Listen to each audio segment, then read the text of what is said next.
si je vous disais que les mêmes mathématiques qui permettent de comprendre les trous noirs vont aussi décorer des rouleaux de papier hygiénique? Dans l'épisode d'aujourd'hui, on va parler de Roger Penrose, un explorateur de l'infini, tantôt plongé dans les mystères cosmiques, tantôt griffonnant des tonnes de pavages. Un peu touche-à-tout ce Roger. Je vous propose un voyage mathématique un peu particulier. D'abord comprendre ce qu'est un pavage apériodique, ensuite découvrir comment Penrose a su les dompter, et enfin on parlera de papier toilette, oui vraiment, parce que même les mathématiques les plus abstraites peuvent se retrouver dans des endroits inattendus. Bonjour, bienvenue sur Maths en tête.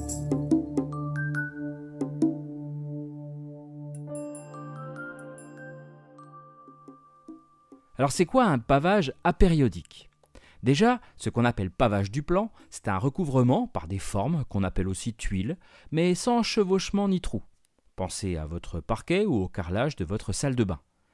Des pavages, il y en a beaucoup autour de nous.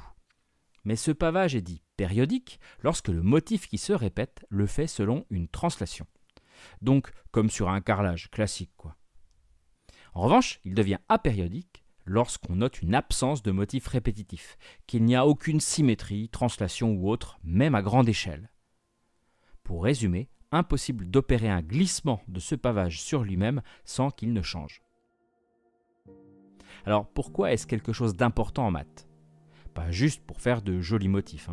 Les pavages permettent d'étudier les groupes de symétrie. Translation, rotation, réflexion et par extension de comprendre quelles symétries sont possibles ou interdites. Cette recherche est par exemple cruciale en cristallographie. Les pavages ne sont pas que des dessins.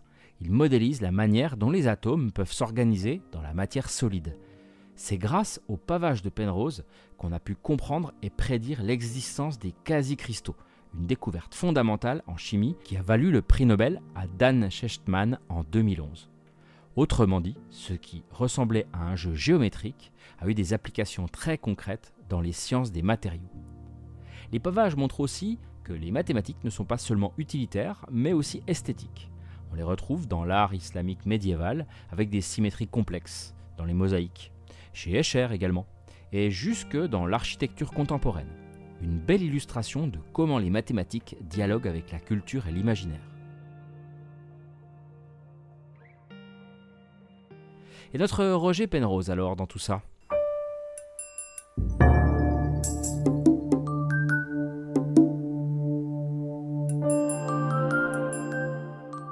Roger Penrose est un mathématicien et physicien britannique né en 1931.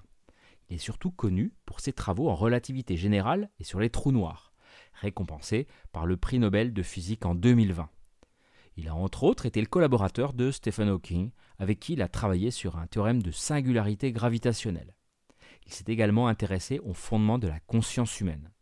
Un pur esprit, mais pas seulement. Un scientifique qui aime bien bricoler de ses 10 doigts.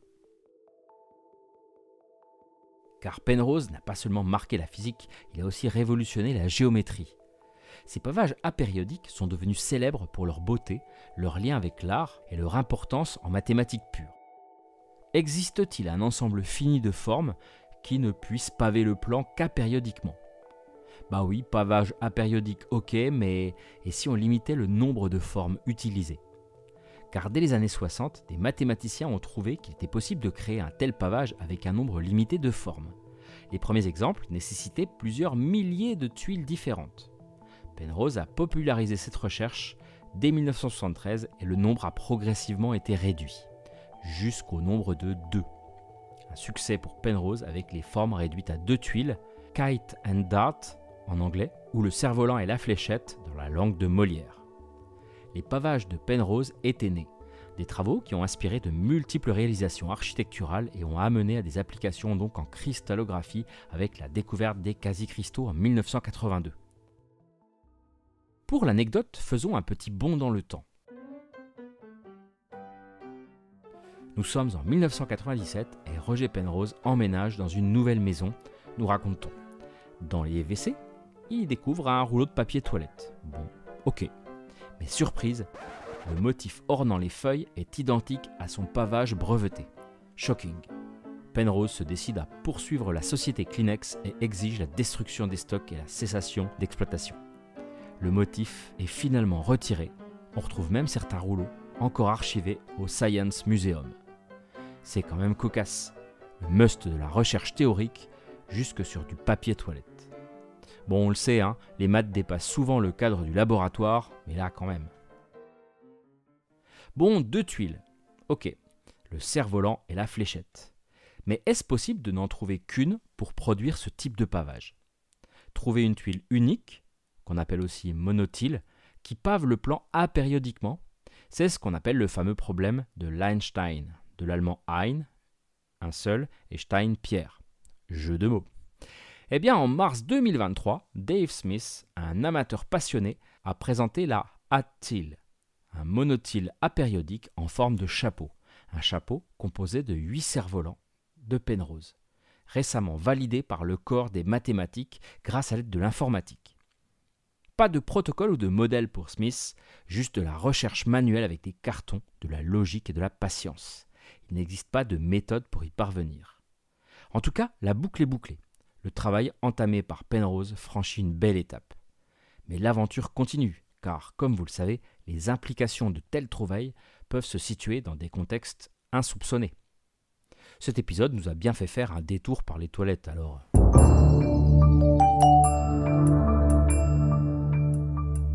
Merci pour votre écoute, chers auditeurs de Maths en tête. J'espère que cet épisode vous aura plu. Vous ne regarderez peut-être plus votre rouleau rose épaisseur triple de la même manière. N'hésitez pas à partager cet épisode et à parler de l'émission autour de vous. Vous pouvez même faire un détour vers le Tipeee de Maths en tête pour m'aider si vous appréciez mon travail. Je vous retrouve en tout cas dans 2 semaines pour notre prochaine incursion en territoire mathématique.